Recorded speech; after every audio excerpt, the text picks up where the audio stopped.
Infrastructure development और अपने स्टाफों को पैसा बढ़ाने के नाम पर शुल्क बढ़ा रहा है, मासिक शुल्क भी बढ़ा रहा है। ये कहीं ना कहीं प्रशासन को एक तरह से ठेंगा दिखाने वाली बात है। प्रशासन को ये लोग एक तरह से कुछ नहीं समझते हैं शिक्षा माफिया, और चाहते हैं कि उनकी मनमानी चले। उसको लेकर हम लोग मुखर रहे हैं, अपनी आवाज उठाते रहे हैं, और निश्चित तौर पर इसको लेकर हम लोग आंदोलन भी करेंगे। हाल में आपने इस संबंध में एडीएम को भी अवगत कराया था? एडीएम साहब को अवगत कराया था। उन्होंने 1 सप्ताह का समय लिया है, उसमें 3-4 दिन बीत गया और 3 दिन देख लेते हैं। फीस कमेटी का निर्माण होना चाहिए। फीस मनमानी तरीके से नहीं बढ़ सकता, और बढ़ेगा भी तो 10% के करीब बढ़ना चाहिए, जो कि नियम अनुसार होना चाहिए, और वो भी गार्जियनों को अवगत करा के होना चाहिए। ऐसा नहीं कि आप रीएडमिशन चाहे मासिक शुल्क इसी तरह बढ़ा देंगे। लेकिन फीस कमेटी का निर्माण अभी तक नहीं हुआ। एक बार हुआ था, लेकिन वो धरातल पे नहीं आ सका। धरातल पे जो उसका मीटिंग होना चाहिए, फीस कमेटी बनना चाहिए, अध्यक्ष बजावता महीना में 2 बार मीटिंग होना चाहिए। अभिभावकों को क्या परेशानी है और स्कूल प्रबंधक को क्या परेशानी है, क्यों ये फीस बढ़ाना चाहते हैं, बजावता इसका एक बैठक होना चाहिए था, जिसमें प्रशासन अपना एक ये मास्टर का भूमिका निभाता, डीसी महोदया रहती, ये वहां परिचर्चा होता। लेकिन ये सब कुछ नहीं है। हम लोग देखते हैं मार्च का महीना आता है, हर एक साल एक बयान आता है कि हाँ रीएडमिशन नहीं होगा, चाहे शुल्क नहीं बढ़ाया जाएगा, लेकिन अभिभावकों को छला गया है। और निश्चित तौर पर जनप्रतिनिधियों को, अभिभावकों की आवाज अपना विधानसभा चाहे और पटल पर रखना चाहिए, तभी ये हमेशा के लिए समाधान हो सकेगा। जब जिनके कलम से ये चीज धरातल पे हो सकता है, और इनमें भय भी होना चाहिए। जो स्कूल माफिया है, स्कूल प्रशासन है, अपना देखिए डीएवी क्या है, अपना बुक भी खुद ही प्रिंट करवाता, खुद बेचने लगता है अपना परिसर में। बहुत जगह क्या है कि आपका ये स्कूल ड्रेस है, फलना स्कूल ड्रेस यूनिफॉर्म चीनी दुकान से ले सकते हैं, बुक स्टोर से ले सकते हैं, सबका कमीशन है। ये कमीशन का जो बंदरबाट है, निश्चित तौर पर अगर अच्छा सही में शिक्षा मंत्री, जनप्रतिनिधि, मुख्यमंत्री और यहाँ के शिक्षा विभाग चाहेंगे तभी बंद हो सकेगा। हमारे पप्पू सिंह, झारखंड अभिभावक महासंघ के अध्यक्ष के चिल्लाने से, आमरण अनशन करने से, मनोज मिश्रा के आमरण अनशन करने से कुछ नहीं होगा। हम लोग तो करते ही हैं निश्चित तौर पर, लेकिन यहाँ हम कुछ गार्जियनों को भी ये करेंगे। अभी कुछ दिन पहले कार्मेल स्कूल का एक घटना हुआ था, आपको मालूम है। उसमें हम लोग ने प्रखर होकर आवाज उठाई थी, और निश्चित तौर पे बहुत गार्जियन जो भुक्तभोगी थे वो लोग बोले थे हम लोग साथ देंगे, ऐसा ऐसा घटना हुआ, आप लोग आवाज उठाइए। जब मैं वहां आमरण अनशन 24 घंटा के लिए बैठा धरना पे, तो आपको विश्वास नहीं होगा, वही गार्जियन सबको मैं फोन करते रहा, सब बोले कि नहीं हम लोग का बात हो गया। प्रशासन मिलाकर आप मामला को उठाते आए हैं। हाँ, हम एक चीज समझना चाहेंगे मनोज जी आपसे भी, चूंकि यहाँ पर सीबीएसई और आईसीएसई बोर्ड के कक्षाएं चाहे स्कूल संचालित हो रही हैं। अधिकांश मामले में 2 या 3 आईसीएसई बोर्ड के स्कूल हैं जो कि कक्षाएं संचालित करते हैं अपने, और अधिकांश सीबीएसई के हैं। तो जो राइट टू एजुकेशन एक्ट है, क्या सभी को पालन करना नहीं है उसका? देखिए, राइट टू एजुकेशन एक्ट जो है सभी कोटि के विद्यालय के लिए है, चाहे वो अल्पसंख्यक का विद्यालय हो या बहुसंख्यक का विद्यालय हो। केवल ये अल्पसंख्यक विद्यालय जो आईसीएसई बोर्ड है क्या पालन नहीं कर रहे हैं? देखिए, अल्पसंख्यक विद्यालय आईसीएसई के जो नियम है, आईसीएसई के विद्यालय जो है वो इस नियम को नहीं मानते हैं। वो केवल एक लाइन कहते हैं कि हम आरटी के द्वारा गवर्न नहीं होते, आरटी हम पर लागू नहीं होता, और जिला प्रशासन खामोश हो जाता है। एक्चुअली उन दोनों के बीच में फ्रेंडली मैच चलता है। कोई भी प्रशासन या कोई भी पदाधिकारी इन अल्पसंख्यक विद्यालय की ओर उंगली उठाने की हिम्मत नहीं कर पाता है। सच्चाई यही है, क्योंकि राइट टू एजुकेशन एक्ट में केवल 25% बीपीएल बच्चों के नामांकन को छोड़कर हर वो प्रावधान जो दिया गया है वो लागू होता है। तो ये गलत है, और वहां भी इसको लागू कराना चाहिए। नहीं, विद्यालय प्रबंधन समिति जो और फी कमेटी जो बना था, जैसे कि अभी पप्पू जी बता रहे थे कि कोई बैठक नहीं होता, कोई बैठक, तो क्या सच में ये बैठक नहीं होना कहीं ना कहीं मिलीभगत को दर्शाता है? देखिए, हम पहले आपको 2 चीज स्पष्ट कर दें कि जिला प्रशासन के पास इस बात का कॉन्सेप्ट ही नहीं है कि वो झारखंड शिक्षा न्यायाधिकरण संशोधन अधिनियम 2017 जो 7 जनवरी 2019 को नोटिफाई हुआ है, उसके तहत किस प्रकार की कमेटी और किस स्तर पर बननी है। जिला स्तर पर कमेटी बनना है, लोग कहते हैं। विद्यालय के स्तर पर कमेटी बनना है, ये भी कहते हैं। लेकिन जिला स्तर पर 2 कमेटियां बननी है। एक कमेटी होगा जो प्रारंभिक कक्षा से लेकर कक्षा 1 तक होगा, जिसके सेक्रेटरी डीएससी होंगे। दूसरी कमेटी और बाकी सभी मेंबर जो पदेन है वो रहेंगे और नॉमिनेट किए हुए कुछ लोग होंगे।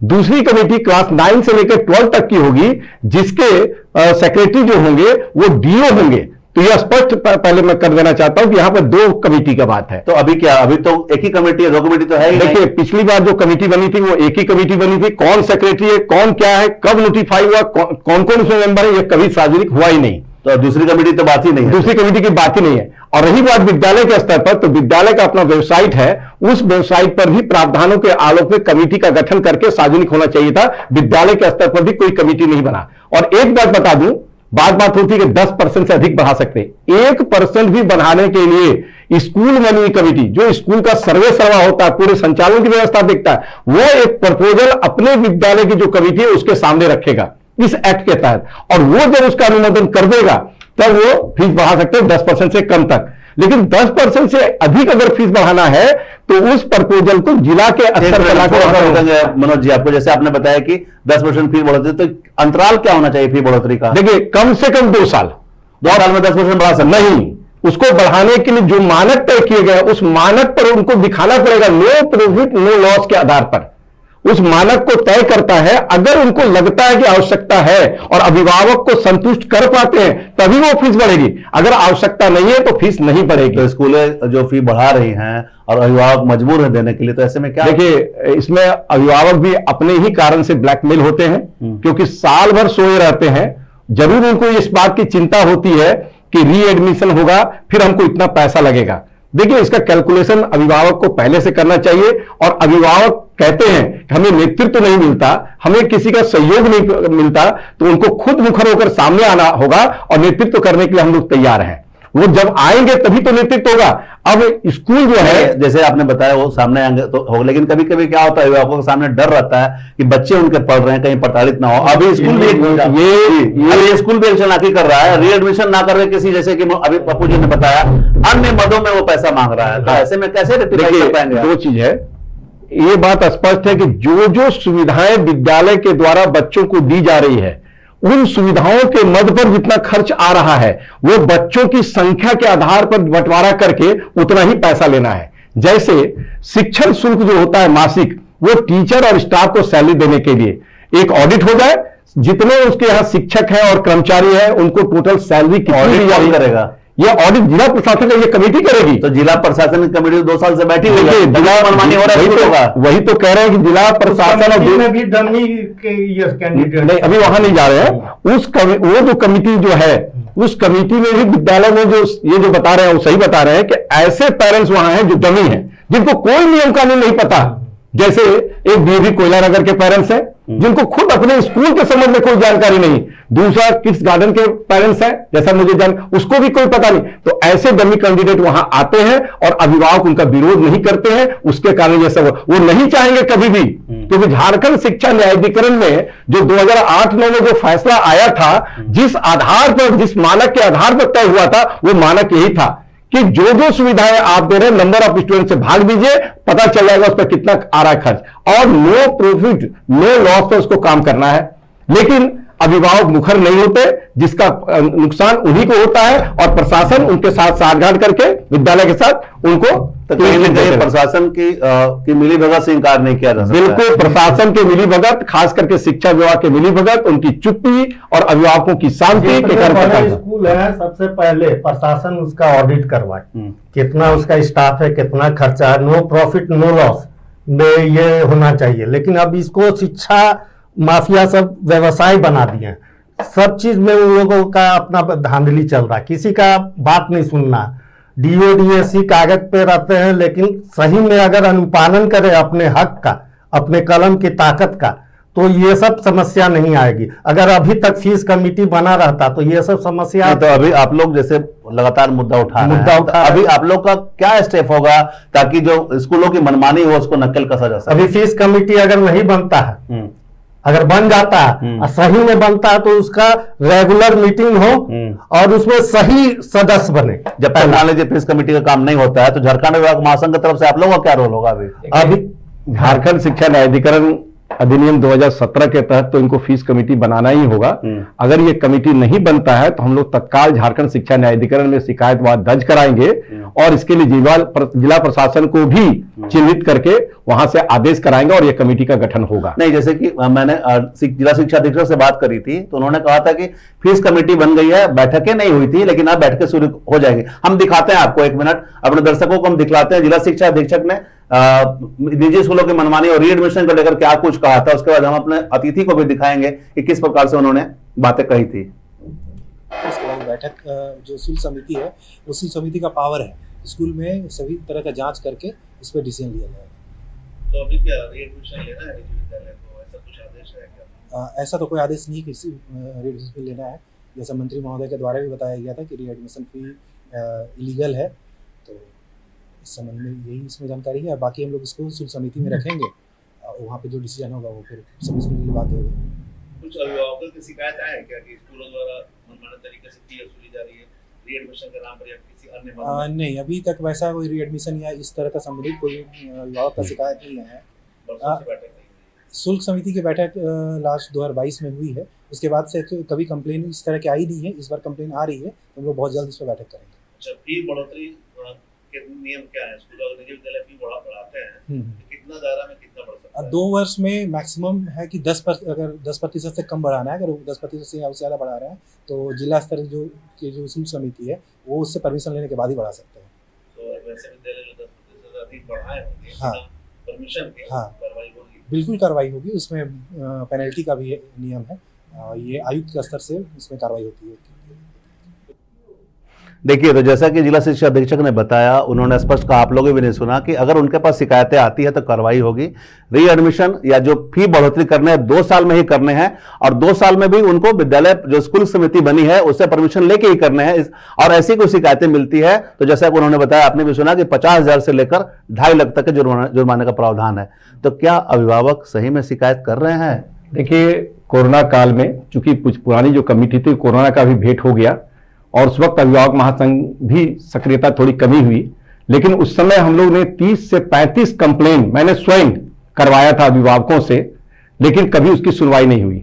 लेकिन अब अपेक्षा करते हैं कि जिला प्रशासन इस बार नहीं, जैसा भी इन्होंने बताया है कि अगर शिकायतें मिलती है कि बिना मतलब परमिशन का, बिना अनुमति का फी बढ़ाया तो जुर्माना करेंगे। इसके लिए हम आपको बता देते हैं। अभी आपने कहा कि गार्जियन अभिभावक डरते हैं, चिन्हित नहीं होना चाहते हैं, इसलिए वो लोग हम लोग को तो फोन करते हैं। हम लोग बोलते हैं कि आप कंप्लेन लेके उसके लिए पदाधिकारी है, पहले उनके पास जाइए, उसके बाद अगर आपकी बात नहीं सुनी जाती है, नहीं मानी जाती है तो हम लोग पहल करेंगे। हम लोग विसिल ब्लोअर है, हम लोग के थ्रू काम होगा, लेकिन आपको कंप्लेनर बनना पड़ेगा। लेकिन वहां चिन्हित गार्जियन नहीं होना चाहते। कहीं ना कहीं ये हम लोग के लिए, समाज के लिए विडम्बना है। आगे सब तो चाहते हैं कि भगत सिंह हो, लेकिन पड़ोसी में आगे तो आना पड़ेगा, आगे आना पड़ेगा। गार्जियनों को लड़ाई हम लोग लड़ेंगे निश्चित तौर पर। अगर फीस कमेटी नहीं बनती है तो झारखंड अभिभावक महासंघ आंदोलन की राह पकड़ेगा, चरणबद्ध आंदोलन करेगा, जिसके तहत प्रथम चरण में रणधीर वर्मा चौक पर हम और हमारे जो झारखंड अभिभावक महासंघ के हैं धरना करेंगे। मैं निर्जला उपवास करूंगा और लगभग वही 8 घंटा का निर्जला उपवास करूंगा। मैं इस चैनल के माध्यम, आप बहुत बड़ा मंच हमको दे रहे हैं, इसके माध्यम से मैं अभिभावकों से हाथ जोड़कर प्रार्थना करता हूं कि जब हम लोग लड़ाई लड़े आपके लिए तो आप लोग कम से कम साथ दीजिए, क्योंकि संख्या में ही बल है। जब तक प्रशासन को आप नहीं चौंकाइएगा, कोई बच्चा अगर रोता नहीं है तो मां भी उसको दूध नहीं पिलाती है। आपको अपना हक के लिए हम लोगों का साथ देना होगा। हमारे आंदोलन में काहे में भीड़ का हिस्सा ही बने, लेकिन आ कर रहे हैं, तब हमारा भी हौसला रहेगा, हम लोग भी लड़ेंगे आपके लिए। सही बात पप्पू जी ने स्पष्ट कहा है, आप आगे आए और अपनी आवाज को मुखर होकर इनके माध्यम से उठाएं, तब आप लोगों की जीत होगी।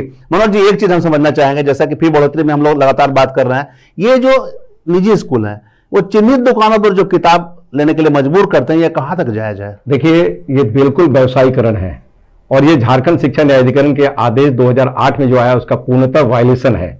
इसमें लगभग 50 से 60% तक का कमीशन का खेल होता है। वो जो पब्लिशर है, वहां से डिस्ट्रीब्यूटर है, डिस्ट्रीब्यूटर से स्कूल तक और स्कूल से मैनेजमेंट तक, ये जो 4 खेमा है, ये चारों मिलकर अभिभावकों का शोषण और दोहन करते हैं। जिस किताब का असली कीमत 10 रुपया और 20 रुपया और एनसीईआरटी से सारे कुछ आते हैं, उसको दरकिनार करके इन पब्लिकेशन का किताब को चलाने, अपने आप को बदनाम करने का क्या मतलब है? तो पैसा ही कारण है। दूसरा एक और बता दें, बार बार कमेटी की बात होती है। 2008 में जो झारखंड शिक्षा न्यायाधिकरण का इस पर फैसला आया था और इसको इंप्लीमेंट करने के लिए डीसी को अधिकृत किया गया था और डीसी के द्वारा तत्कालीन डीओ की अध्यक्षता में कमेटी बनाई गई थी, सभी जिलों में, यहां भी बनी थी और लगभग ये 2 साल चला और ये चला तो काफी प्रभावी हुआ। उसमें जिला शिक्षा पदाधिकारी राजकुमार प्रसाद सिंह थे और उनके माध्यम से हुआ। लेकिन आज वो कमेटी, वो भी अस्तित्व में नहीं है। मैं उसको लगा करके डीएससी और डीओ दोनों को पत्र दे रहा हूं, डीसी को दे रहा हूं, वो चाहूंगा कि लागू हो। दूसरा, एक महत्वपूर्ण बातें बीच में आई थी, क्योंकि पप्पू जी बता रहे थे तो मैं देख रहा था। 2008 में जब ये आंदोलन का जन्म हुआ तो मेरा बच्चा क्लास 1 में पढ़ता था। जहां तक ये कहा जाता है कि अगर हम सामने आएंगे, हम चिन्हित हो जाएंगे, हमारे बच्चे को प्रताड़ित किया जाएगा। तो दिनोगरी स्कूल जैसा संस्था, जो कि एक मिशनरी संस्था है, जिसके बहुत ऊपर तक पहुंच और पैरवी है, प्रशासन में भी उनकी पकड़ है, वहां पर मेरा बच्चा पढ़ता था और कभी भी मेरे बच्चे को टॉर्चर नहीं किया गया, क्योंकि मैं एग्रेसिव था। या तो आप डिफेंस में जाइए या तो एग्रेशन के साथ आगे बढ़िए। मतलब आपको आगे आना ही पड़ेगा। बिल्कुल आगे आना पड़ेगा। और आप अगर आगे आएंगे, ईमानदारी से आएंगे, तो विद्यालय प्रबंधन की हिम्मत नहीं कि वो आपके बच्चे को टॉर्चर करे। उस समय तो राइट टू एजुकेशन एक्ट नहीं था, जिससे मानसिक और शारीरिक प्रताड़ना नहीं दे सकते थे। आज तो वो एक्ट भी आपके साथ है। तो अभिभावक का केवल ये बहाना है, अंदर का वहम है, जिसके कारण सामने नहीं आते। मैं कार्मल स्कूल की बात बताता हूं। हमारे एक भाई हैं, बड़ा बड़ा सोशल अभियान चलाते हैं, दावा भी करते हैं। उनकी बच्ची के साथ भी गलत हुआ और वो जाके कार्मल में रात को 10:30 बजे एसडीओ के साथ बैठकर, विद्यालय प्रबंधन के साथ बैठकर समझौता कर लिए। जब पप्पू सिंह धरना बैठे, उनको बुलाए नहीं आए और आज रेगुलर हमारे व्हाट्सएप पर, सोशल मीडिया पर डालते रहते हैं बच्चे की भाषा। तो बच्चे का टॉर्चर दूसरा नहीं, वो अभिभावक स्वयं करता है। और ऐसा अभिभावक जो राम का कथा, रामायण की भाषा बताकर आखिर बताना क्या चाहता है? तो बच्चों के नाम पर समाज सेवा बंद करें, सही मायने में अपने बच्चों के लिए आगे आए। अगर आते हैं तो निश्चित रूप से न्याय मिलेगा। जैसे वो आंदोलन सफल होता और जो ये पीड़िता थी उसको भी इंसाफ मिलता और जो गलत किया था उसको सजा मिलता। सही बात है। ये जरूर है कि आज उस अभिभावक को आत्मग्लानि हो रही है, लेकिन आज भी मानने को तैयार नहीं। तो ऐसे अभिभावकों को चिन्हित करके, ऐसे सामाजिक कार्यकर्ताओं को चिन्हित करके अलग रखने की आवश्यकता है और मिल करके आगे बढ़ने की चीज और हमको कहना है। जी बताएं। आप सोचिए कि स्टैंडर्ड 6 का बच्चा का कॉपी किताब का पूरा 7,000 खर्चा। हाँ। अब सोचिए री एडमिशन के नाम पे पैसा लेगा ही, कहीं ना कहीं दोहन तो हो रहा है, दोहन पूरा हो रहा है चारों तरफ से। लेकिन अभी एक क्रेडिट स्कूल का मामला आया था जो अपने कैंपस में बिछवा रहा था, तो किसी अभिभावक ने शिकायत करी थी, तो जिला शिक्षा अधीक्षक ने जांच के आदेश दिए हैं। अब कल उनको बुलाया गया, 3 बजे तक स्कूल प्रबंधन को आदेश दिया गया है। तो लोग आगे बढ़े हैं तो कार्रवाई होगा। ठीक उसी तो जैसा आपने बताया कि दोहन हो रहा है तो कार्रवाई करने के लिए आवाज उठाना पड़ेगा अभिभावक को। झारखंड अभिभावक महासंघ आपके लिए खड़ा रहेगा। हम यहाँ एक चीज अपने दर्शकों को जरूर बोलेंगे, एक नाना पाटेकर की फिल्म थी जिसमें नाना पाटेकर ने बोला था कि हम तुम्हें आज बचा लेंगे, कल तुम्हें कौन बचाएगा, इसलिए पत्थर उठाओ और अपने से मारना शुरू करो तो डर खत्म होगा। तो अगर कहीं भी जाति हो रही है तो आगे आप ही को आना पड़ेगा, उसके बाद ही कोई जनप्रतिनिधि या कोई संस्था आपके सपोर्ट में खड़ा रहेगी। झारखंड अभिभावक महासंघ शुरू से ही मुखर होकर तमाम तरह के मुद्दों को उठाते आई है, लेकिन कई कई जगहों पर, जैसा कि अभी मनोज जी बता रहे थे कार्मेल स्कूल के मामले में, इन्हें बैकफुट पे आना पड़ा, क्योंकि जिन अभिभावक ने इनके पास समक्ष शिकायत की थी वही पीछे हट गए, तो खाली हाथ लौटना पड़ा। तो ऐसे में लोगों को मजबूत होकर आगे आने की जरूरत नहीं, आप किसी संगठन का साथ लें, जरूरत नहीं है कि झारखंड अभिभावक महासंघ का साथ, अकेले भी अपनी लड़ाई लड़ सकते हैं। क्या जैसा आप बता रहे थे, बिल्कुल। कुल मिलाकर हमारी यह मुहिम, मिरर मीडिया की यह मुहिम, निजी स्कूलों की मनमानी पर अंकुश लगाने की मुहिम लगातार जारी रहेगी। जैसा कि झारखंड अभिभावक महासंघ के अध्यक्ष पप्पू सिंह ने ही बताया कि निर्जला उपवास रखेंगे। ये किसके लिए रखेंगे? अभिभावकों के हित के लिए, ताकि निजी स्कूलों की मनमानी ना हो। तो आप मुखर होकर आगे आए। अगर आपके साथ किसी मद में जो आपको लग रहा है कि गलत पैसा लिया जा रहा है और आपकी गाढ़ी कमाई, मेहनत की कमाई लूटने का प्रयास किया जा रहा है, आपको आगे आकर मुखर होकर शिकायत करना पड़ेगा। चाहे वो जिला प्रशासन के पास, डीसी, एडीएम, जिला शिक्षा अधीक्षक, जिला शिक्षा पदाधिकारी के पास शिकायत करें, मंत्री के पास शिकायत करें और इसके बाद मुखर होकर, जैसा कि झारखंड युवा महासंघ के सचिव और अध्यक्ष ने, महासचिव और अध्यक्ष बोल रहे हैं, ये आपकी मदद को आगे आएंगे, आंदोलन का रूप देंगे। एक दिन सब यूनिटी हो जाएगी। लोग बोलते हैं ना, एकता में ही अनेकता है, एकता में बल भी है। एक अकेला चना भाड़ नहीं फोड़ सकता, लेकिन जब आप एकजुट हो जाएंगे तो निजी स्कूलों की मनमानी पर लगातार अंकुश लगेगी। निजी स्कूलों की मनमानी पर अंकुश को लेकर लगातार मिरर मीडिया की मुहिम जारी रहेगी। आप अपने सुझाव कुछ बोलना चाहते हैं मनोज जी, बताइए। आज झारखंड अभिभावक महासंघ और यहाँ के जो प्रेस मीडिया, विशेषकर मिरर मीडिया, जिस तरह से सहयोग किया है, बहुत बड़े संख्या में अभिभावकों का समर्थन नहीं मिलने के बावजूद आज झारखंड शिक्षा न्यायाधिकरण अधिनियम बना, झारखंड शिक्षा न्यायाधिकरण संशोधन अधिनियम बना, प्ले स्कूल का गाइडलाइन बन गया, आज private school fee regulatory act के नाम पर भी संशोधन हो गया। तो कई ऐसे चीज बना हम लोगों ने सामने लाया है जिससे अभिभावकों को लाभ मिलेगा। तो निश्चित रूप से अभिभावकों का यदि हमें साथ मिलता है, हमें सहयोग मिलता है, हम कभी भी किसी से कोई अन्य अपेक्षा नहीं करते हैं, केवल वो सहयोग करें, निश्चित रूप से उनको न्याय मिलेगा। और प्रशासन का सहयोग लेकर और प्रेस मीडिया का सहयोग लेकर हम उनको न्याय दिलाएंगे, ये हमारा उनसे वादा है। तो हम अपने दर्शकों से अनुरोध जरूर करेंगे कि अगर निजी स्कूलों की मनमानी से प्रताड़ित हैं तो आवाज जरूर उठाएं। सबसे पहले आप आवाज उठाएं, अपनी शिकायत दर्ज कराएं जिला प्रशासन के पास, उसके बाद संगठन का भी सहयोग जरूर लें। साथ ही अगर आपको लग रहा है कि आप प्रेशराइज हो रहे हैं, किसी चिन्हित दुकान से किताब लेने के लिए आपको दबाव दिया जा रहा है, तो उसके खिलाफ भी मुकर्रर आवाज उठाएं। हम आपकी आवाज बनेंगे और आपकी समस्याओं को जड़ से दूर करने का, निवारण करने का प्रयास करेंगे। तमाम इस तरह से जुड़ी खबरों से लगातार आपको अपडेट करवाते रहेंगे, बने रहे मिरर मीडिया के साथ।